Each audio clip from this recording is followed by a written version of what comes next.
Stocks our strategists feel are poised to deliver positive returns are featured now in their top stock picks of the week. Hi, I'm Danny LeBeau, and welcome to Zacks' top stock picks of the week. Today I'm going to be discussing one of the largest semiconductor companies in the world, but some people may not have heard of this company yet. So we're on the verge of the 5G revolution and the next wave of hyperscaling, and TSMC, Taiwan Semiconductor Manufacturing Company, is set to be a significant beneficiary. This company controls over 50% of the contracted manufacturing for chip making and is working with the biggest and baddest semiconductor companies in Silicon Valley, including NVIDIA, AMD, Qualcomm, and even Apple, who is utilizing this company because of its unique capabilities and massive scale. So TSMC is one of the few companies that is able to work with the 9 nanometer transistor, and they're actually developing a 3 nanometer transistor as we speak. And this is to put this in perspective, this is on the atomic scale. Like an atom is anywhere between 0.1 and 0.5 nanometers. A strand of DNA is only 2 nanometers wide. So this is on a scale that's almost incomprehensible to what we think as technology, but it's unbelievable.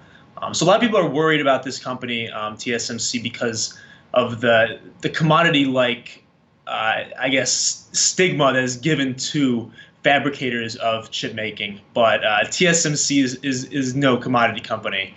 It fosters innovation at any chance it gets, with about 85% of the world's semiconductor startup product prototypes being enabled by TSMC. So they are fostering innovation wherever they can and pushing the level on this fourth industrial revolution. I see them as a significant beneficiary of the post-pandemic world, as the reliance on technology has never been more significant than we see today.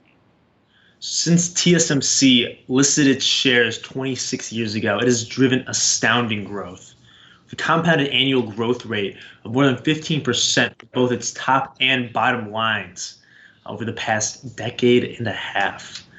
So as you can see here, we have outperformed the S&P 500 by more than 2 times.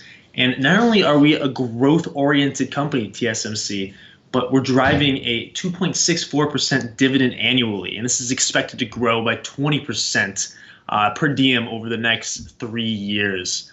And this is a real gem if you consider a growth stock like this, providing investors with a cushy yield of over 2.5%. It's a very rare find that we see this happen. So, like I said, we've outperformed over the last 10 years, but are underperforming this year. And I think this is unwarranted. TSMC is driving a significant amount of growth from this pandemic. I think it's giving it a tailwind that investors aren't really accounting for. So the company provides per month top line growth figures. And since the beginning of the year, the company has expanded its top line 39% in the first 4 months of the year. So it seems like TSMC has been relatively immune to the global health crisis, and I think that's going to be a substantial driver in the post-pandemic world. TSMC just announced it is moving forward with a plan to construct a $12 billion chip manufacturing plant in Arizona. This plant is anticipated to start producing revolutionary 5 nanometer transistors by 2024. This is news as following the Trump administration voicing concern about U.S. chip makers' over-reliance on Asia. And according to sources familiar with the matter, both state and commerce departments are involved in TSMC's plan. So TSMC is an excellent way to hedge your semiconductor bets and invest in the future of hardware. So thank you for listening about TSMC, and here is Ben Rains. Today I'm diving into the Clorox Company, which trades under the ticker CLX. Clorox topped our quarterly earnings and revenue estimates back on May 1st, and the stock has jumped 12% since the end of April. On top of that, as many of you might have seen by now, shares of Clorox have surged about 35% so far in 2020, and this comes against the S&P 500's 11% decline, as investors in Wall Street dive into stocks that seem really immune to the coronavirus economic downturn. And Clorox disinfectant wipes have flown off the shelves during the global pandemic, and they remain hard to find these days as the company fights to ramp up production to meet the insanely high demand. So their CFO, Kevin Jacobson, spoke to the Wall Street Journal a couple weeks ago and said they were shipping canisters of wipes every day to our customers, and within 30 to 45 minutes, they were gone from shelves. And then he went on to say the demand has outstripped what anybody could have imagined. He noted that the company has increased production by 40%, but they still can't even keep up with the U.S. disinfectant wipe sales.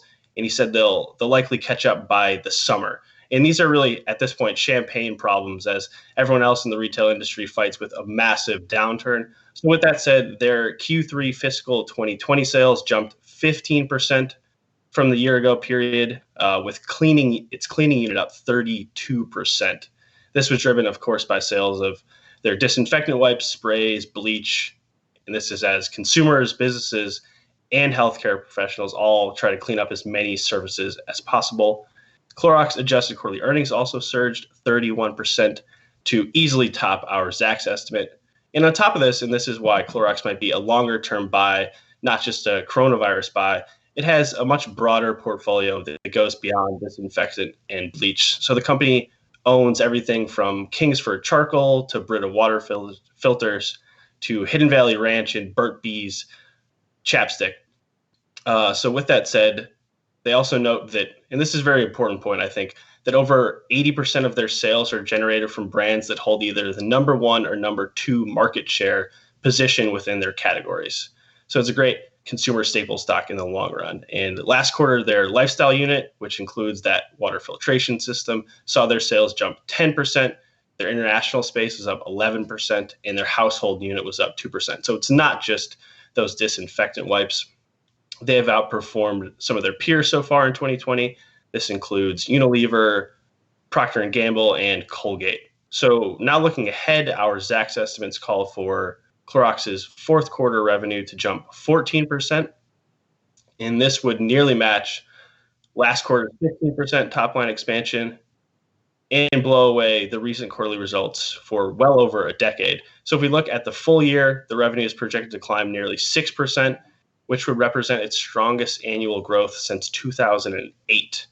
And then on the bottom line, they're expected to continue to grow as well. And on top of that, the company has seen its earnings revisions activity turn completely positive since it reported its results on May 1st. And this is clearly no easy task amid the pandemic environment, with overall S&P 500 earnings projected to tumble about 23% in 2020. This is based on our latest Zacks estimates.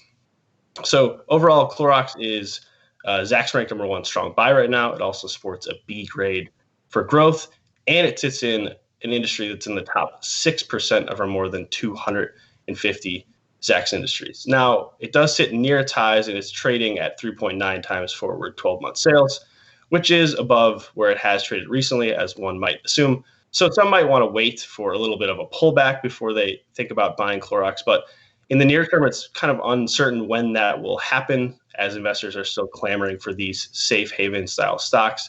And also with Clorox, you get just over a 2% dividend yield, which is not artificially inflated and looks solid no matter what. So not only is Clorox a solid near-term buy amid the coronavirus economic downturn, it's also a longer-term consumer staple play that investors really might want to think about buying now and for the longer-term future.